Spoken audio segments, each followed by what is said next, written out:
اعوذ باللہ من الشیطان الرجیم بسم اللہ الرحمن الرحیم۔ ناظرین سامعین، جیسا کہ آپ کو معلوم ہے کہ 3 کتابیں بے مثال ہر دور میں رہی ہیں، قرآن مجید، صحیح البخاری شریف اور مولانا جلال الدین عارف رومی رحمۃ اللہ تعالیٰ علیہ کا کلام مثنوی شریف۔ تو آج پھر ہم ایک دفعہ درس مثنوی شریف سے معزوز ہونے کی کوشش کر رہے ہیں۔ ایک ریچھ اور انسان کی باہمی دوستی کا واقعہ اور اس سے جو ہے مولانا روم کا مطمع نظر ہے اور اس سے مسائل کا جو استنباط ہو رہا ہے وہ ہم آپ کی خدمت میں پیش کریں گے۔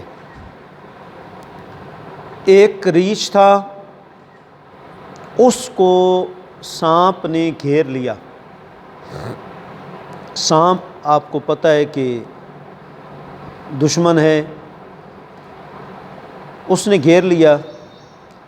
اب اس ریچھ کو سانپ نے جب گھیر لیا تو ایک انسان نے دیکھا، اس نے کوشش کرتے کرتے ایسا اللہ نے کرم فرمایا، اس نے اس سانپ سے ریچھ کو بچا لیا۔ تو ظاہر بات ہے کہ جب کوئی بندہ کسی کے ساتھ نیکی اور احسان کرتا ہے تو پھر ظاہر بات ہے کہ اگلا جو ہے غلام بن جاتا ہے۔ تو پھر ان کی آپس میں دوستی ہو گئی۔ یہ انسان تھکا ہوا تھا اور ریچھ جو ہے پاس اس نے چھوڑ دیا، بھئی میں آرام کرنے لگا ہوں۔ ایک بندہ پاس سے گزرا تو اس نے کہا کہ یہ کیا ہو گیا کہ ایک ریچھ ہے اور ایک آپ انسان ہیں، آپس میں یہ کس طرح آپ کی جو ہے وہ دوستی ہو گئی؟ اور انہوں نے آگے سے کہا جی کہ یہ ہوا ہے، سارا واقعہ سنایا کہ اس طرح ریچھ کو سانپ سے میں نے بچایا تو یوں ہمارے آپس میں جو ہے وہ دوستی ہو گئی۔ انہوں نے کہا ایسا نہ کرو، یہ غیر جنس ہے، اس سے دوستی نہ کرو، تم انسان ہو، دوستی کرنی ہے تو انسان سے کرو۔ انہوں نے کہا کیا تمہیں حسد کی وجہ سے میرا جو امتیازی مقام ہے وہ اچھا نہیں لگ رہا؟ تو انہوں نے آگے سے کہا بھائی دیکھو، میری نصیحت اگرچہ کڑوی ہے لیکن تمہاری ریچھ سے جو میٹھی محبت ہے، شیریں محبت، اس سے بہتر ہے، تم اس سے جو ہے وہ باز آ جاؤ۔ ان کا چھوڑو، تم بسم اللہ پڑھو اور اپنے گھر جاؤ، مجھے چھوڑو۔ جی، ایک ناصح کی نصیحت اس نے نہیں مانی، وہ ایک بڑے بزرگ کی نصیحت ایک نوجوان نے نہیں مانی، تو ظاہر بات ہے تو پھر نقصان تو اس کا ظاہر ہونا ہے۔ خیر، وہ جانے والے چلے گئے اور وہ بھائی اس نے کہا، ریچھ کو کہا بھی میں سونے لگا ہوں، تم میرا خیال رکھنا۔ کہا ٹھیک ہے۔ مکھیاں وغیرہ بیٹھیں، بار بار کوشش کی کہ اس کے منہ سے ان کو دور کیا جائے۔ جی، شیخ سعدی فرماتے ہیں نا کہ عقل مند جو ہے وہ دشمن بے وقوف دوست سے بہتر ہوتا ہے۔ اب کیا ہوا جی کہ وہ کوشش کرتا رہا، پہلے مکھیوں کو دور کرنے کی، بار بار کرتا تھا، دور نہیں ہوتی تھی، اس کو غصہ آیا، اس نے کہا کوئی حل سوچنا چاہیے۔ پاس جنگل تھا، پتھر اٹھایا اور پتھر اٹھا کے سیدھا منہ پہ مارا اور کام تمام کر دیا، ختم۔ جی، یہ ہے جی قصہ ریچھ کا اور انسان کی اس کے ساتھ دوستی کا۔ اس واقعہ سے ہمیں کئی مسائل حاصل ہوتے ہیں۔ نمبر 1، انسان ہے، مسلمان ہے تو مسلمان سے دوستی رکھے۔ اگر مسلمان غیر مسلم سے دوستی رکھے گا یا کسی کیا کہتے ہیں غیر جنس جانور وغیرہ سے پیار کرے گا تو ظاہر بات ہے کہ یہ پھر گمراہ ہو جائے گا۔ جس طرح قرآن نے کہا اولئک کالانعام بل ہم اضل، جی یہ کافر جو ہیں چوپاؤں کی طرح ہیں بلکہ اس سے بھی زیادہ گمراہ ہیں۔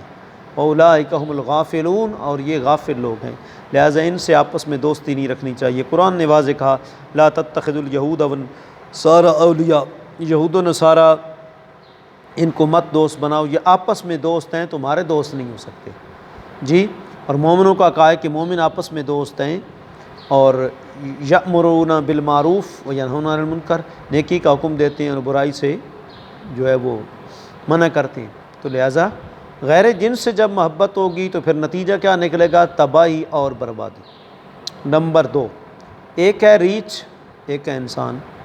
ریچھ ہے کالا، انسان ہے سفید، دونوں آپس میں ضدیں ہیں، سفیدی اور سیاہی رات اور دن دونوں جمع نہیں ہو سکتے۔ اب جب اس بندے نے اپنی عقل کو دوڑایا، اس نے کہا کہ یہ مطلب میرا دوست ہے، تو پھر نتیجہ کیا نکلا؟ تباہی نکلی۔ تو اسی طریقے سے اللہ رب العزت نے فرمایا قیامت والے دن بھی یہی ہوگا، یوم تبیض وجوہ وتسود وجوہ، کچھ چہرے قیامت والے دن سفید ہوں گے، کچھ سیاہ ہوں گے۔ فَأَمَّا الَّذِينَ اسْوَدَّتْ وُجُوهُمْ أَكَفَرْتُمْ بَعْدَ إِيمَانِكُمْ، لیکن جو سیاہ ہوں گے انہیں کہا جائے گا کہ ایمان لانے کے بعد تم نے کفر کر دیا تھا، فَذُوقُوا الْعَذَابَ بِمَا كُنْتُمْ تَكْفُرُونَ، اب تم اس کفر کے سبب جو ہے عذاب چکھو۔ دوسری طرف الحمدللہ نورانی چہرے ہوں گے، جی اہل ایمان کے نورانی چہرے ہوں گے، سفید چمکتے دمکتے چہرے ہوں گے۔ مثلهم فی التوراۃ و مثلهم فی الانجیل، اللہ نے ان کی صفتیں تورات انجیل میں بیان کی ہیں۔ تو لہٰذا ہمیں جو ہے وہ ہر قسم کے جو دشمن ہے اس سے دور رہنا چاہیے۔ نمبر 3، کوئی خیر خواہ ہو، پیر و مرشد ہوں، استاذ ہوں، کوئی بڑا بزرگ ہو، اس کی بات مان لینے میں فائدہ ہے اور نہ ماننے میں نقصان ہے۔ اگر وہ انسان اس بزرگوں کی بات مان لیتا تو اس کی زندگی ناتمام نہ ہوتی ریچھ کے ہاتھوں، لیکن اس نے نہیں مانا، تو یہ ایک یہاں سے خرابی پیدا ہوتی ہے۔ جب بندہ بڑے کی بات مان لیتا ہے تو اس میں فوائد ہیں۔ یہی وجہ ہے کہ اگر کافر آقا علیہ السلام کی بات کو مان لیتے تو یقیناً وہ دائرہ اسلام میں داخل ہو جاتے، لیکن انہوں نے اپنی عقل کو کامل سمجھا اور آقا علیہ السلام کی نعوذ باللہ من ذالک عقل کو ناقص سمجھا، جس کا نقصان یہ نکلا کہ یہ تباہ و برباد ہو گئے۔ نمبر 4، بندے کو نصیحت کرتے رہنا چاہیے، ہر ٹائم نیکی کا پیغام دینا چاہیے، اگلا مانے یا نہ مانے، بندے کو گزرتے آتے جاتے نیکی کا پیغام جو ہے وہ عام کرتے رہنا چاہیے۔ دیکھیں آقا علیہ السلام تو تبلیغ فرماتے رہے، قرآن نے واضح کہا ہے سواء علیہم انذرتم ام لم تنذرہم لا یؤمنون، آپ ان کو ڈرائیں یا نہ ڈرائیں یہ ایمان نہیں لائیں گے۔ اب علامہ بداوی نے لکھا کہ جب یہ ایمان نہیں لائیں گے تو پھر حضور کی تبلیغ کا کیا فائدہ؟ فرمایا 2 فائدے ہیں، ایک فائدہ تو یہ کہ آقا علیہ السلام کے درجات اس سے بلند ہوں گے، اور دوسرا فائدہ یہ ہوگا کہ کل قیامت والے دن یہ حجت نہیں قائم کر سکیں گے جی کہ ہمارے پاس تو کوئی پیغام پہنچانے والا آیا ہی نہیں تھا جی۔ تو اس لیے یہ جو ہے ہمیں کرتے رہنا چاہیے۔ اور 5ویں بات، بندے کو نصیحت اگلے کو بڑا سمجھ کے قبول کر لینا چاہیے، اپنے آپ کو حقیر سمجھ کے قبول کر لینا چاہیے جی، کیونکہ اس کا بڑا فائدہ ہے۔ جب اگلے کو بندہ مقام دے گا تو اللہ تعالیٰ دیکھ رہا ہے، اللہ تعالیٰ اس نیک نیتی کی برکت سے ہی جو ہے اس کی جائز خواہش کو پورا فرما دے گا۔ تو لہٰذا شیخ جو کامل ہوتا ہے اس کو کامل ہی سمجھنا چاہیے، اپنے آپ میں کوئی عیب بندہ سمجھ لے لیکن اس کا یہ نہ سمجھے کہ اس میں عیب ہے۔ اسی مولانا روم بھی فرماتے ہیں کہ کامیاب تو تب ہی ہوگا جب اپنے شیخ کامل کو دنیا کے ہر شیخ سے افضل سمجھے گا جی۔ تو اس سے یہ بھی ہمیں جو ہے وہ سبق ملتا ہے۔ اور 5ویں بات یہ بھی اس سے سبق ملتا ہے کہ 6ٹھی بات، اس سے ہمیں یہ بھی سبق ملتا ہے کہ جو غیر جنس ہے اس کی طرف ہمیں میلان نہیں کرنا چاہیے۔ الجنس یمیل الی الجنس، جنس کو جنس کی طرف میل ہونا چاہیے، انسان ہے انسان کی طرف میل ہو، مسلمان ہو مسلمان کی طرف میل ہو جی۔ اور اس سے ہمیں یہ بھی 7ویں نمبر پر سبق ملتا ہے کہ اگر ایک جو ہے ریچھ ہے، اگر اس سے انسان جو ہے پیار کرتا ہے تو اس کے اندر کچھ نہ کچھ وفا آ جاتی ہے۔ تو بندے کو جب اللہ سے پیار نصیب ہو جائے، سچا پیار نصیب ہو جائے، من کان للہ کان اللہ لہ، اللہ تعالیٰ فرماتا ہے جو میرا ہو جاتا ہے میں اس کا ہو جاتا ہوں۔ تو جب اللہ کی سچی محبت اور عشق و عرفان نصیب ہو جائے تو پھر کیا ہی بات ہے۔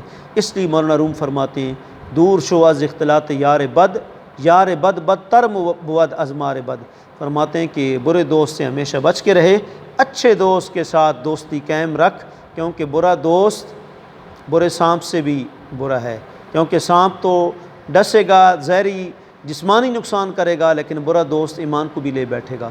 اس لیے ہمیشہ اچھی دوستی کا انتخاب کرنا چاہیے۔ اس موضوع پر ہماری ویڈیو ایک نشر بھی ہو چکی ہے، دوستی کیسی ہونی چاہیے۔ اللہ کریم آپ کو ہم سب کو قرآن و سنت کے مطابق جو ہے وہ عارف رومی کا پیغام عام کرنے کی توفیق عطا فرمائے، اور اللہ کریم ہمارے شیخ طریقت رہبر شریعت پیر طریقت، ہماری دنیا آخرت کا سامان پیر سردار احمد صاحب عالم قادری دامت برکاتہم العالیہ، اللہ آپ کا سایہ رہتی دنیا تک امت مسلمہ پر ہم سب پر ہمیشہ قائم و دائم رکھے، اور ہمیں مسلم شریف آپ سے استفادہ کرنے کی، سمجھنے کی، سمجھانے کی توفیق عطا فرمائے۔ وآخر دعوانا الحمدللہ رب العالمین۔